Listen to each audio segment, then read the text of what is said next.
Hi everyone, I am back with Xavier and I just have a few, questions that I'm gonna run through with him and see if he can answer them just because we had about 10 questions that we were going to ask him and we split it into a series of two videos. So if you would like to see the first video, it's gonna be in a link below, and then this would be the second part of it. All right, Xavier, it's nice to sit here again with you. Likewise. And my first question is, can you explain exactly what happened on October 13th, 1917 in Fatima, Portugal? Oh, yes. This is one, unquestionably, of the most remarkable Marian apparition events recorded in church history. On October 13th, 1917, the great miracle of the sun took place before 70,000, or so it was estimated, 70,000 witnesses, the immense majority of which were Freemasons, anti-Christians, socio-communists, and all in all, people who were hostile to the church and to these three innocent little shepherds. But to go back a little bit before, this miracle of the sun that took place was a miracle that was forewarned, or rather predicted, or announced, shall we say, by Our Lady of Fatima herself to the children. She told them that indeed, in order for the church and for the faithful to be absolutely certain, to know that it was she who came to Fatima to bring forth or echo a message, a call, shall we say, of urgent conversion from heaven, she would perform, or she would rather get permission for an extraordinary miracle to take place on October 13th, 1917. And so it did, and it happened. On that particular day, at the appointed time, the children arrived in the middle of a torrent of rain, a deluge of rain. People were soaked. The ground was nothing more but a sea of mud. And the authorities and the armed forces on their horses to patrol each corner of the property, where it was estimated that over 70,000 pilgrims came from across the country. No? There were policemen in motor cars, armed soldiers in their horses, and newspapermen, mostly that came from Lisbon, the capital of Portugal, Mhm. all socio-communist or Freemasons, mostly Freemasons, who are the most anti-Catholic party that exists today. Immediately after the Blessed Virgin Mary appeared to the children, the Virgin finally asked the children, "Do you want anything else of me?" And Lucia dos Santos said no. And at that moment, the Blessed Virgin Mary pointed towards the sun. Immediately, Lucia dos Santos did exactly as Our Lady did. And immediately, the rain, this deluge, stopped. All the clouds began to dissipate, and the sun, in all its glory, began to shine yet again. At that moment, before an awe-consumed people, the sun began to dance and move in very ecstatic manner and change colors. Everybody's faces turned to blue, red, yellow, green. The sun, as it was moving and dancing in the sky, was sending rays of different colors. Extraordinary. People were starting to shout. No? And then all of a sudden, the sun stood still in its normal brilliance and began to come close and closer and closer to the earth, to the people.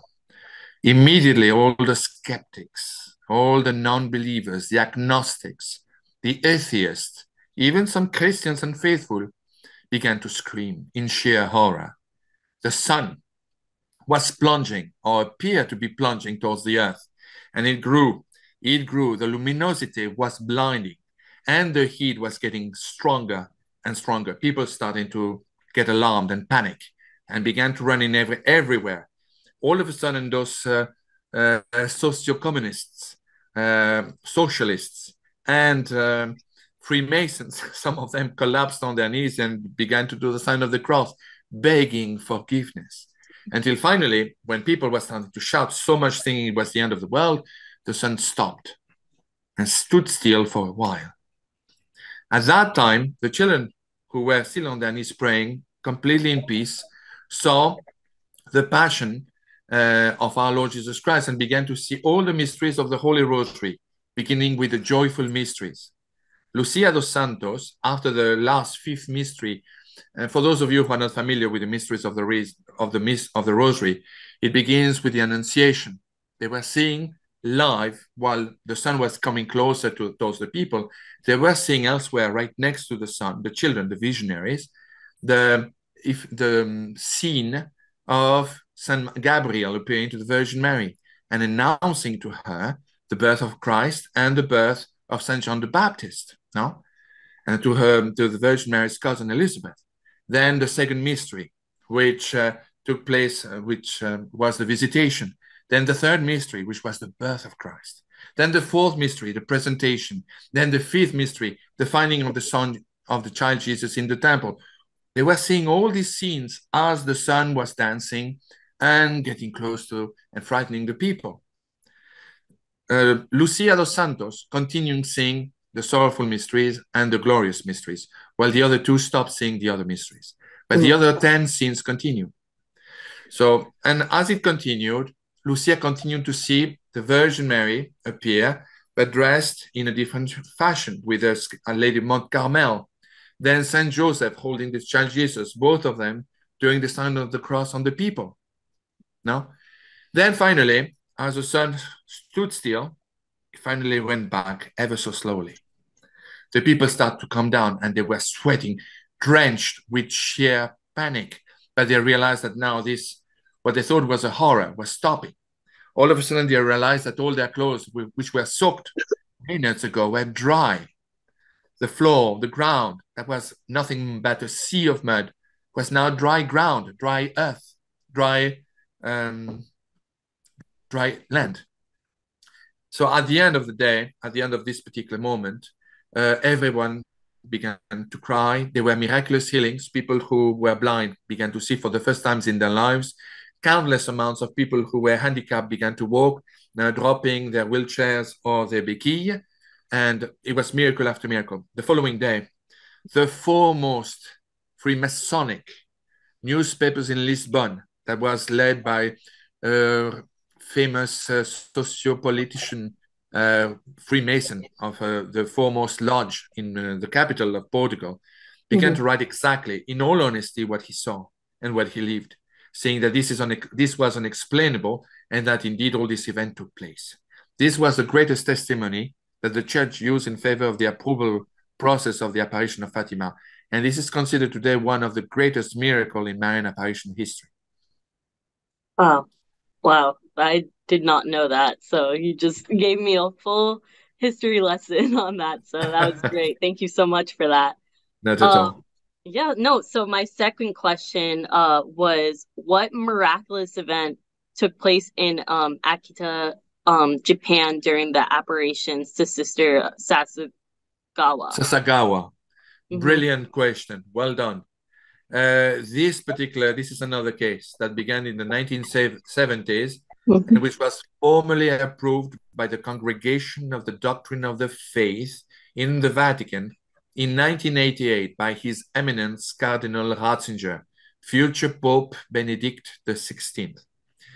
The events were many. The miracles that took place in Akita, Japan, were indeed many. First and foremost, Sister Sasagawa was a sister who was deaf. She couldn't hear from a very, very early age in her life. One of the miracles that took place, she was foretold by her angel and later by the Blessed Virgin Mary that she would be receiving the miracle of healing. And she did. Another miracle that took place, she was a stigmatist. She began to bleed out of the hand, for no reason at all. Doctors did not understand. At the same time, in the convent of Akita, and this is quite remarkable, and these particular miracles are permitted by heaven for one particular purpose, to call, it's a form, it's a print of heaven, to make people realize that this is truth. This is the print of heaven. Anything that is unexplainable by the scientific art of man. No? This particular statue made of wood, which represented Our Lady of All Nations, an apparition site which has been recently approved in Holland. No? This particular statue of wood began to cry human tears, analyzed in laboratories, began to sweat, human sweat, and began to bleed. On the hand, human blood. Already, Bishop Ito, the local Archbishop of Akita, was informed by Sister Sasagawa of the experiences she was receiving, having apparitions of the angel appear to her, asking her to pray the Holy Rosary, to inform. Hello? I'm here. Sorry, I don't know why it went away. Okay. So, as I was saying, already Bishop Ito in Akita was made aware by the visionary in Akita of the events that she was experiencing. But when he heard, and he went to the convent himself to see with his own eye, the amount of tears which were gathered in cotton balls, tears that came from the statue, wooden statue of the convent, when he saw the statue sweat, when he saw the hands of the statue bleed, he decided to call upon a famous local scientist renowned for being a skeptic and even hostile to the Christian faith. He did this on purpose, so that nobody could ever possibly accuse Bishop Ito to have mounted this whole operation with collaborators or pro-Catholics. So he did this on purpose so that his case would be indestructible. And so he asked and paid for the services of these scientists who came, skeptic as heck, and he merely collected the tears, the sweat, and the human blood. He analyzed it all, and to his utter amazement, he reported that the human blood that came from the statue of Akita came from an unknown origin, but that it came indeed from the statue. He couldn't explain how it produced the blood. There was no human intervention. The blood was indeed human. The tears that came from the eyes of the statue, same thing. Unknown origin, but it came from the statue. Human tears, fresh human tears. The sweat that came from her body, also human sweat from unknown origin. He could not explain it. No? So Bishop Ito was finally convinced. He started a formal investigation of the case. After many years of investigation on the messages that Sister Sasagawa received and the theological deposit of faith or the dogma of the Roman Catholic and Apostolic faith, he saw absolutely no contradiction. So he decided, but unfortunately, like all true apparition cases, and this I know because I've worked with Father René Laurentin, foremost expert in Marian apparition sites, anything that comes from God will be automatically under assault by the enemy of God, to discredit it, to defame it, to destroy it. However, Bishop Ito was convinced, and there were also much defamation against Sister Sasagawa and the sisters of the convent. So, believing in the authenticity of this case, he mounted a full dossier and decided to take the first plane to Rome to meet with Cardinal Ratzinger, who at the time was a prefect of the Congregation of the Doctrine of the Faith.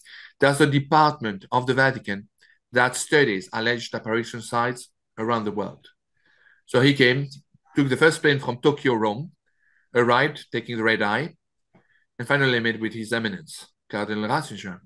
He presented to him the dossier he mounted.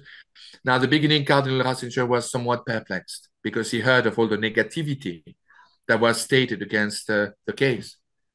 And then when Bishop Ito brought forth the last message, public message, brought by the Virgin Mary to Sister Sasagawa, which is very grave. It appears in the book, no? And it's frightening. It talks about prophecy, what is to come, including within the Roman Catholic Church. It was given on October 13th, 1973, exactly on the anniversary of October 13, 1917. You just asked me a question about that. The miracle of the sun, the anniversary of the miracle of the sun. Cardinal Ratzinger read the message, which is in the book and which is quite frightening, and said to Bishop Ito, Excellency, there will be no further investigation.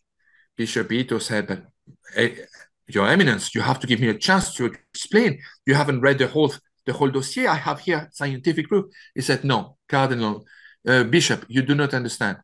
There will be no further investigation because as of today, after reading the last message of Akita, I've decided to declare this apparition site and to approve it as being worthy of belief. Why? Bishop Ito asked.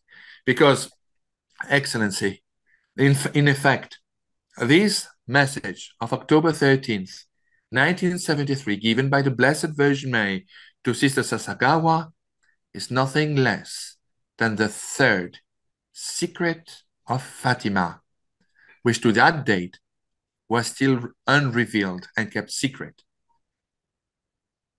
So this is what happened into the to Akita. And if you permit me, a very brief parenthesis.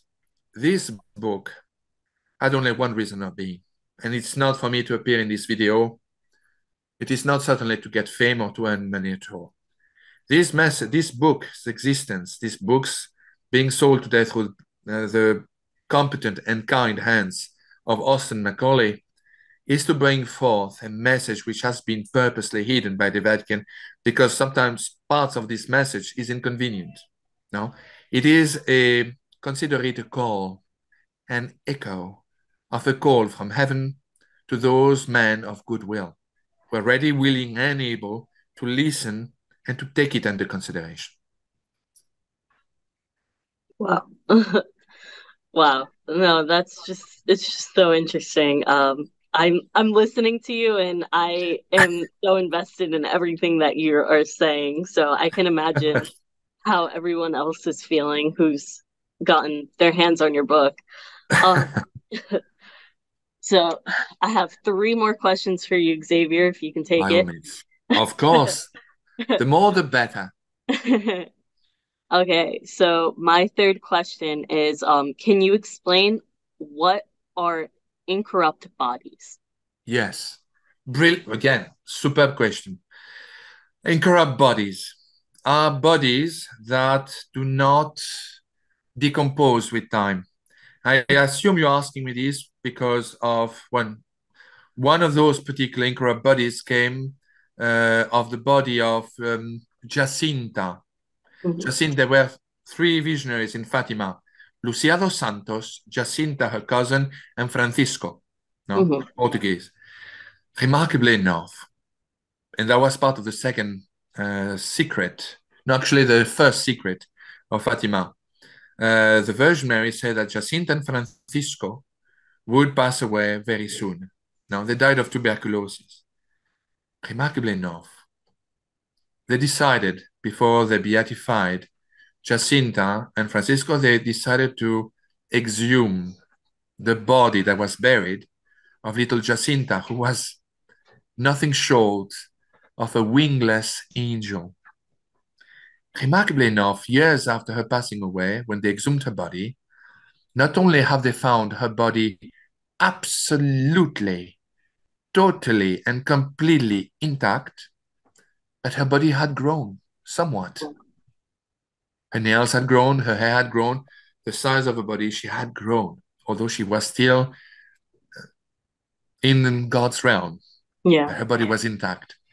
This particular phenomena of incorrupt bodies has happened in only Catholic Church history, not in any other churches, not in other denominations, not in other faiths, not the Muslims, not Israelis, none other than the Roman Catholics.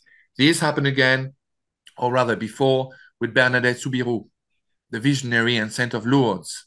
This happened with Catherine Labouré, the saint that saw the Blessed Virgin Mary in Paris and who had the miraculous medal hit as per the request of the Blessed Virgin Mary. This happened again and again and again. We have hundreds of cases of saints whose body are totally incorrupt, intact from the moment of their death to today. And this only happens in Roman Catholic history, not in other churches, not in other faiths. I want to stipulate, nevertheless, that I hold for my fellow Christians that are Protestants, Protestant meaning non-Catholic, no, nothing but the utmost respect, nothing but the utmost respect. I believe that the Protestant churches, whether Lutheran or Calvinist or Baptist or Anglican, it form a part, one of the lungs of Christ. The other lung of Christ is the Roman Catholic Church. And I only pray as a Catholic person for the reunification of the churches, because our division only serves the purpose of one. And that person, that being, is certainly not a friend or ally of God, but his enemy. So I pray for our reunification and our getting up together again. That's, I hope, is a good response in regard to incorrupt bodies. I hope that answered your question. No, that was great. So interesting. Like, these are just things that I didn't know. And I just love hearing about, everything. Okay. So we have two more questions. Can I say something? Would you permit me? In the book, on the second chapter on La Fraudais, I write about the story of a stigmatist. It's probably the largest chapter of the book. It's the revelations there are extraordinary. And remarkably enough, the stigmatist Marie-Julie Jany was told that after she would be buried, and she'd passed away during the German occupation of France in 1941. She was told, and listen to this, you are going to be amazed. She was told that once she would be buried, she would be exhumed a long time thereafter. And once she will be exhumed, not only would her body be found incorrupt, her heart will be found still beating. So we are all in France, and all those faithful across the world who know this, waiting with great anticipation for the exhumation of a body. That's so cool. Wow. I just have no words because everything is just so incredibly interesting, I have to say. You're so kind. All right. So my second to last question for today would be, could you tell us what other prophecies the Blessed Virgin Mary has come to warn us about? Yes. Now, we're entering into a different frame of mind altogether. This is no subject of living room conversation. This is something of the utmost gravity and seriousness. This is very difficult to cover it all in a few minutes, but to give the big outlines, the principal prophecies, and we must understand what a prophecy is. It is not something based on sensationalism that is simply supposed to foretell an event for people to just prepare. No. A prophecy, you could say, is admonition, for a warning of sort. Nothing in history is already pre-written. Humanity is free to choose to go either to the right or to the left. Based on people's reaction, history will unfold. So those prophecies that the Blessed Virgin Mary were told for one purpose and one purpose only, to try to change what is a very grave event that is to take place if humanity does not respond in kind, does not convert, or does not respond positively to the urgent call of conversion, which heaven, through heaven's first emissary, the Blessed Virgin Mary, is imploringly sending to humanity. And some of the prophecies are the following. If humanity does not convert in time, world society will change drastically into a tyrannical one. The Roman Catholic Church will be infiltrated by different lobbies that will be reformist, and which will be influenced not by the Holy Spirit, but by the enemy of God. The Church of God can never be overcome by the forces of evil. Christ was clear in the Gospel when he mentioned that. But the Church of God is not Rome. The Church of God is you, it's me, is all those who have put stock and faith in the Gospels of our Lord Jesus Christ, and who have put stocks and leave not only the Holy Scriptures, but the Gospels and leave the holy sacraments of the Holy Roman Catholic and Apostolic Church. Those particular sacraments have been instituted by the Church of Peter, who himself has received the authority from Christ himself. That is not the subject of interpretation, it is in the Holy Gospels. So, some of the prophecies to come. The Church, the Roman Catholic Church, will become unrecognizable if humanity doesn't change. There will be new fallacies that will invade and will convince cardinals to lead the faithful astray. The Holy Eucharist will not be celebrated properly any longer and will no longer be valid. According to the prophecies, the Catholic Church will come to call upon a new liturgy that will call all Christians, all denominations, all faiths to gather together to pray one single God, including pagan faiths. Now, and the liturgy will no longer be valid. The present liturgy of the Catholic Church allows a priest to invoke the body and blood, the soul and divinity of our Lord Jesus Christ on the Holy Eucharist, on the bread and the wine that transform into the real presence of Christ. Many people will say, oh, well, just that's not realistic. The Eucharist, the bread and the wine are nothing more but symbols. We have, again, only in the Catholic Church, very much like incorrupt bodies you mentioned earlier, we have another kind of miracle that only happens in the Catholic Church, what we call Eucharistic miracles. Miracles where the Eucharist begins to bleed out of nothingness. Human blood, type AB, always type AB. The same type of blood found in a holy shroud of Turin. Type AB, with fibers of a human heart. How could the message be interpreted? That truly, every time a Catholic priest consecrates the host, the bread and the wine, it becomes truly the heart of our Lord Jesus Christ and his blood. We have, just to give you a few examples, the extraordinary Eucharistic miracle of Lanciano in Italy, the extraordinary miracle, Eucharistic miracle of Betania in Venezuela, and so many others. So that is particularly part of the prophecy.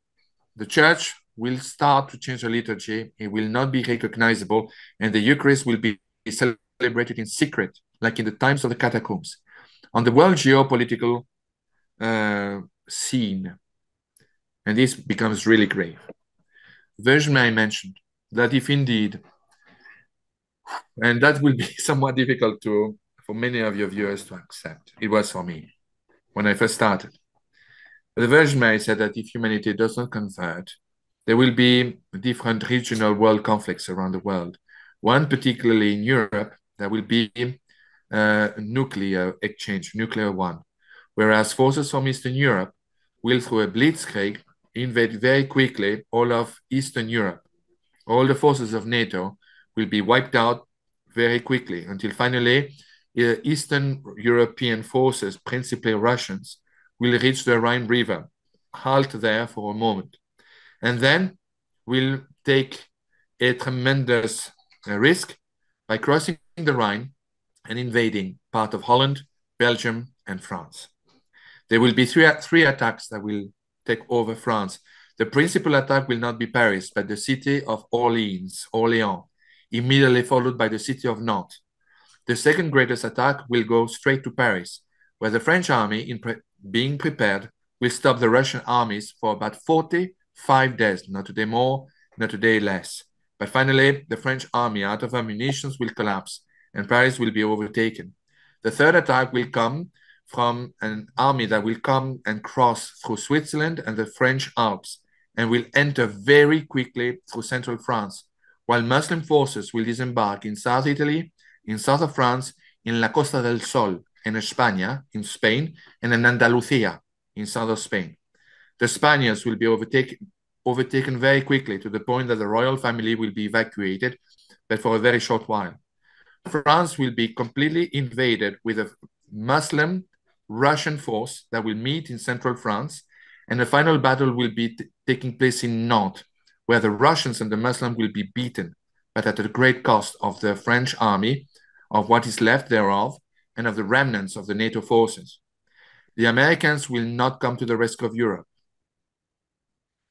England will be also hit very hard. Italy will be invaded from the north by the Russians. Rome will be captured by the Russians in a race between the Russians and the Muslims, which the Muslims will lose.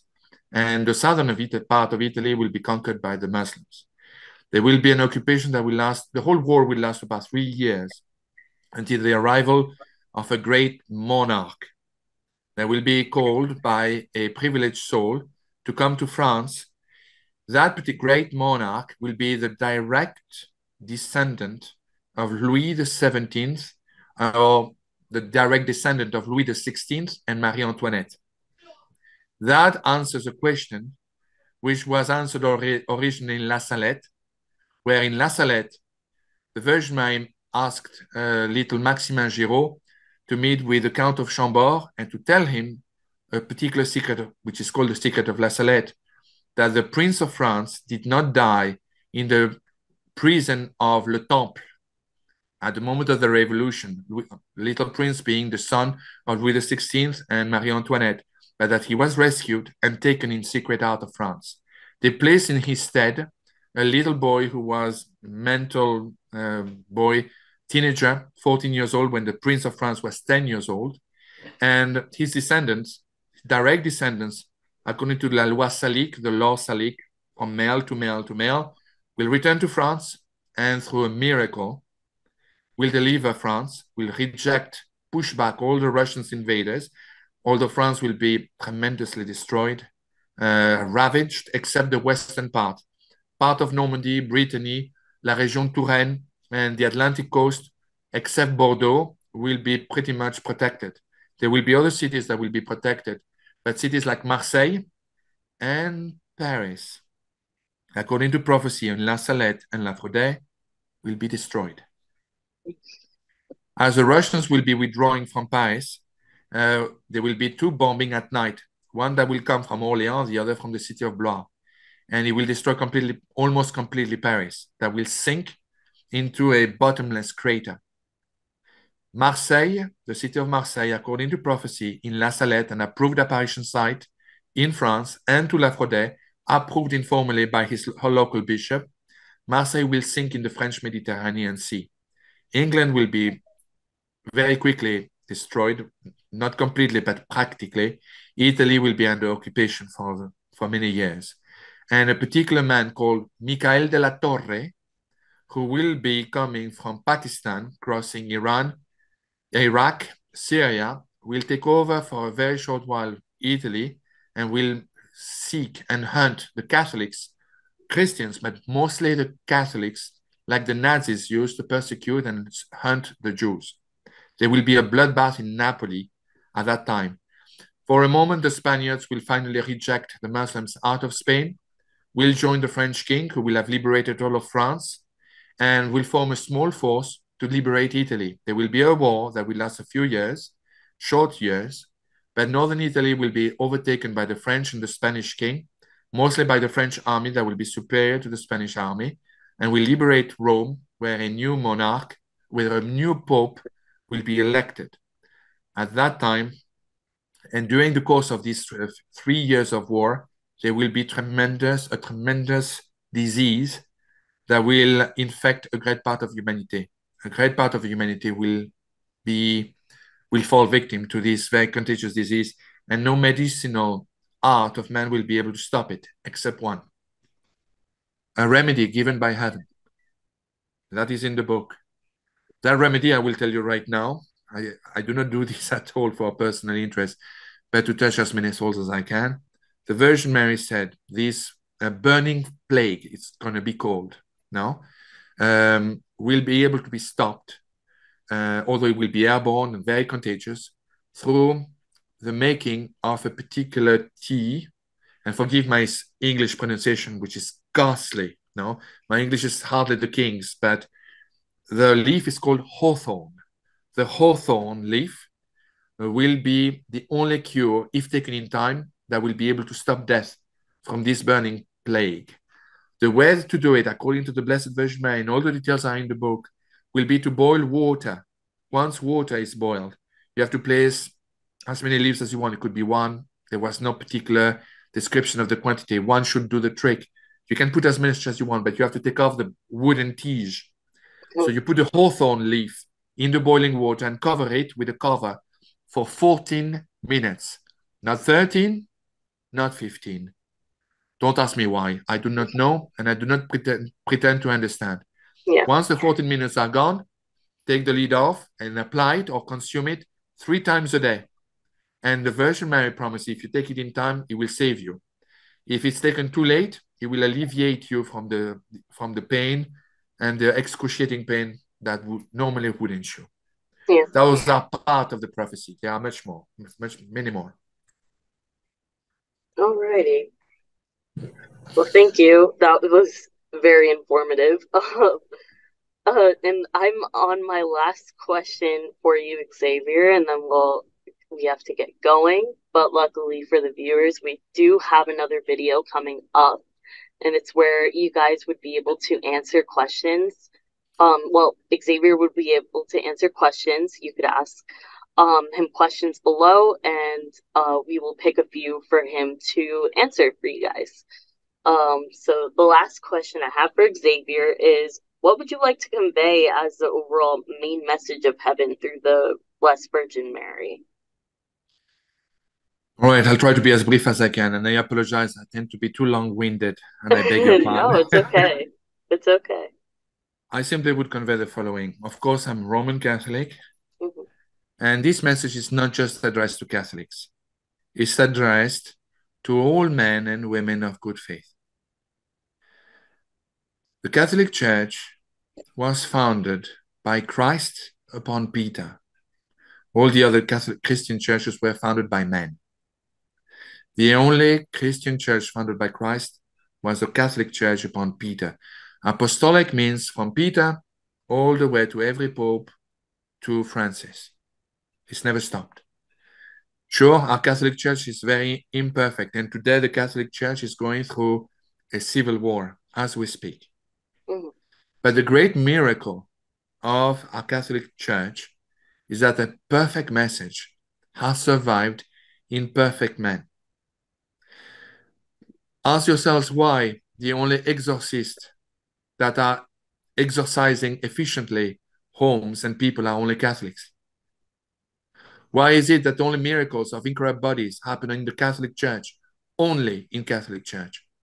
Why is it that only Eucharistic miracles take place with Catholic churches and not anything else? There is a particular reason for that. Why is it that the devil, when he's being exorcised, cannot stand the name of Mary of Nazareth or the Blessed Virgin Mary? Why is it that he cannot stand Latin prayers? The prayer of St. Michael the Archangel, one of the greatest of all exorcist prayers. The message of heaven is this: convert with love. Convert with all your heart to the Catholic Church installed by Christ. He did not make a mistake when he founded his church on the rock, on Peter. He knew what the church would become and what would survive. The final message of Christ and of the Blessed Virgin Mary is the Catholic Church is living through the same passion that Christ lived when he was on earth. Right now the church is going through Via Crucis. He will be crucified and it will be buried, but he will resurrect as well. And he will come back to the glory of yesteryears. And the message of heaven through the imploring voice of Mary is convert. Convert by converting to the Roman Catholic faith, by living the gospel, living the Holy Scriptures, by praying with all your heart, particularly if you can, the Holy Rosary, to confess, to use the sacraments that the Catholic Church institutes you, the confession and to receive the Holy Eucharist, the holy body and blood, soul and divinity of our Lord Jesus Christ. Those are the keys, and the Virgin Mary says, of salvation. I will finish only one thing, and I know what many of you will ask. Confession. Why? Oh, why do I have to confess to a man who is imperfect and possibly a greater sinner than I to ask forgiveness to God? Why can't I pray God and ask him to forgive me directly? I will simply give an analogy, very brief, if I have time and if you permit me, of the importance of this sacrament. Let us imagine for one moment that we are on board a cruiser, a pleasure cruise, on a cruiser, miles and miles away from the coast. And all of a sudden, you are attacked by an appendicitis. You need to be operated upon. However, aboard the ship, there's only but one doctor. He's a womanizer, a drinker. He is a man of poor virtue. What's more, he's English. I'm sorry, I couldn't resist. I'm a Frenchman, so I had to make a joke on the poor English. I Anglophile, I'm not Anglophobe, don't worry. But I couldn't resist. You're good. But imagine this. And all of a sudden, the only man who can help you is this Englishman who is the worst of persons. Yeah. I ask you, this man has the power of life and death on you.